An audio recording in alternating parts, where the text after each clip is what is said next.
नमस्कार, बिहार मिथिला न्यूज में आपका स्वागत है। मैं मनोज।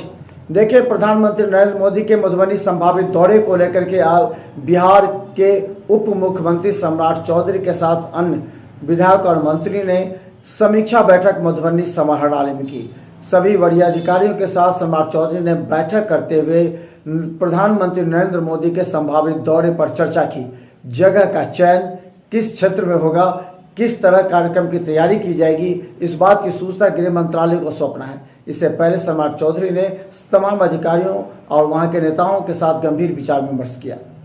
शांति ललन बाबू भी आए हैं। लोगों नीचे कर। पंचायती दिवस के अवसर पर 24 अप्रैल को आदरणीय प्रधानमंत्री जी मधुबनी आए। उसके लिए तैयारी के लिए, समीक्षा के लिए, जगह स्थल के लिए सभी लोगों से हम लोगों ने वार्ता किया है।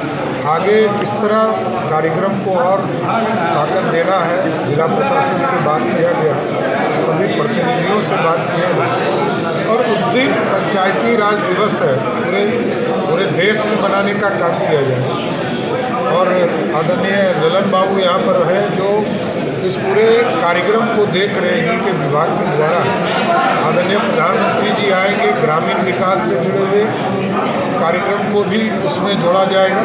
और साथ ही साथ जो बिहार के विकास के लिए जो काम लगातार प्रधानमंत्री जी कर रहे हैं, चाहे वो इरिगेशन का काम हो, एयरपोर्ट्स का काम हो। और उस दिन हम लोग आग्रह भी कर रहे हैं कि जो मधुबनी एयरपोर्ट की सहमति आदरणीय प्रधानमंत्री जी ने दिया है, उसका भी उसके शिलान्यास हो जाए। इन सारे चीज़ों को हम लोग क्लब करके उस दिन उस कार्यक्रम को ऐतिहासिक बनाने का काम करें।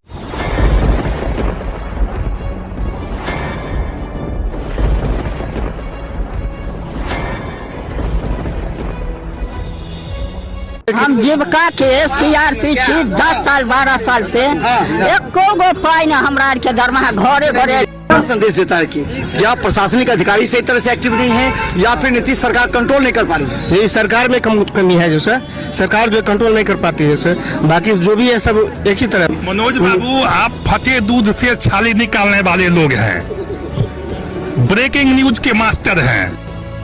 गरीब का ये सब गरीब का है ही नहीं। शासन सत्ताकार आदमी है, ये सब बर्बाद कर दिया बिहार को। तो निश्चित तौर पर केंद्र में भी हमारी सरकार होती है, बिहार में भी हमारी सरकार होती है, तो पलटू राम में फिर पलट जाते हैं।